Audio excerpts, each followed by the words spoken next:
Welcome to Khyati connects. నేను విద్య. ఏపీలో మళ్లీ పవర్లోకి రావాలంటే ఆ ఉమ్మడి గోదావరి జిల్లాలే కీలకమని వైఎస్ఆర్సీపీ అధినేత జగన్మోహన్ రెడ్డి భావిస్తున్నారా? ఉభయ గోదావరి జిల్లాలో పార్టీని పటిష్టం చేస్తేనే అధికారం సులువవుతుందన్న లెక్కలతో పశ్చిమ గోదావరి జిల్లాలో భారీ ప్రక్షాళనకు శ్రీకారం చుట్టారా?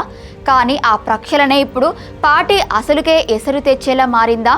ఉండి నియోజకవర్గ ఇన్ఛార్జి మార్పు పశ్చిమ గోదావరి వైఎస్ఆర్సీపీలో ఊహించని షాక్ తగిలిందా? మొన్నటి వరకు ఇన్ఛార్జిగా ఉన్న పీవీఎల్ నరసింహరాజును తప్పించి మంతెన యోగేంద్ర కుమార్కు బాధ్యతలు అప్పగించడంతో ఉండి రాజకీయం ఒక్కసారిగా మండిపడుతోందా?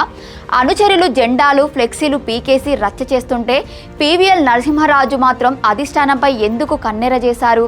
అసలు ఉండిలో ఏం జరుగుతోంది? పీవీఎల్ నెక్స్ట్ స్టెప్ ఏంటి? ఈ ప్రక్షాళన ఫైర్ మిగతా నియోజకవర్గాలకు వ్యాప్తిస్తే వైఎస్ఆర్సీపీ పరిస్థితి ఏంటి అనేది వాటి పాయింట్ ఆఫ్ వ్యూలో చూద్దాం.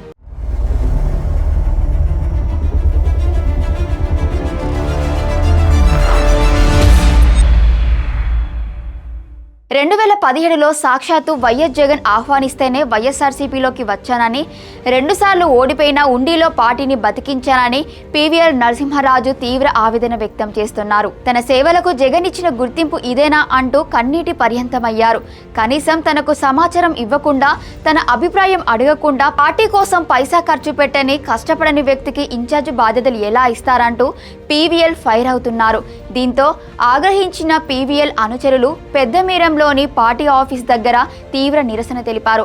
అధిష్టానం తీరును నిరసిస్తూ పార్టీ జెండాలను ఫ్లెక్సీలను పీకేసి తమ ఆక్రోశాన్ని వెళ్లగక్కారు. పశ్చిమ గోదావరిలో వైసీపీ పూర్తిగా బలహీనపడిందని, కొందరి మాటలు నమ్మి జగన్ తప్పుడు నిర్ణయాలు తీసుకుంటున్నారని పీవీఎల్ ఓపెన్ గానే విరుచుకుపడుతున్నారు. సరిగ్గా ఇక్కడే ఉండి రాజకీయం ఉత్కంఠభరితంగా మారింది. తీవ్ర మనస్తాపానికి గురైన పీవీఎల్ నరసింహరాజు ఇప్పుడు పార్టీకి గుడ్ బై చెప్పేందుకు సిద్ధమయ్యారు.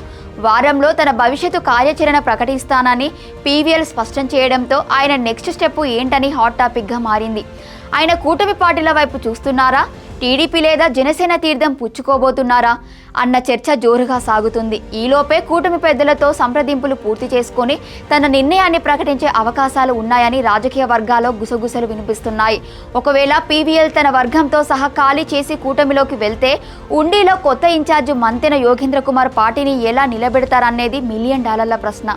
ఇది కేవలం ఉండి నియోజకవర్గానికే పరిమితమైన సమస్య కాదు. పశ్చిమ గోదావరి జిల్లాలోని నరసాపురం, పాలకొల్లు, ఆచంట నియోజకవర్గంలో కూడా ఇన్ఛార్జీలను మార్చేందుకు అధిష్టానం కసరత్తు చేస్తోందన్న వార్తలు ప్రకంపనలు సృష్టిస్తున్నాయి. క్షేత్రస్థాయిలో యాక్టివ్గా లేని నేతలను పక్కన పెట్టాలని జగన్ భావిస్తున్నప్పటికీ ఉండి తరహాలోనే మార్పులు చేస్తే మిగతా చోట్ల కూడా పాత నేతలు తిరుగుబాటు చేసే ప్రమాదం ఉంది. ఇప్పటికే తాడేపల్లిగూడెంలో కొట్టు సత్యనారాయణ వర్సెస్ వడ్డీ రఘురాం మధ్య కోళ్లువారు నడుస్తోంది. ఇప్పుడు మిగతా నియోజకవర్గాల్లోనూ ఇన్ఛార్జీలను మారిస్తే పరిస్థితి పెనం మీద నుంచి పొయ్యిలో పడ్డట్టు తయారవుతుందని క్యాడర్ తీవ్ర ఆందోళన వ్యక్తం చేస్తోంది. చూసారుగా, పశ్చిమ గోదావరి జిల్లా వైఎస్ఆర్సీపీలో ప్రక్షాళన పేరుతో మొదలైన వ్యవహారం ఎంతటి సంక్షోభానికి దారితీసిందో.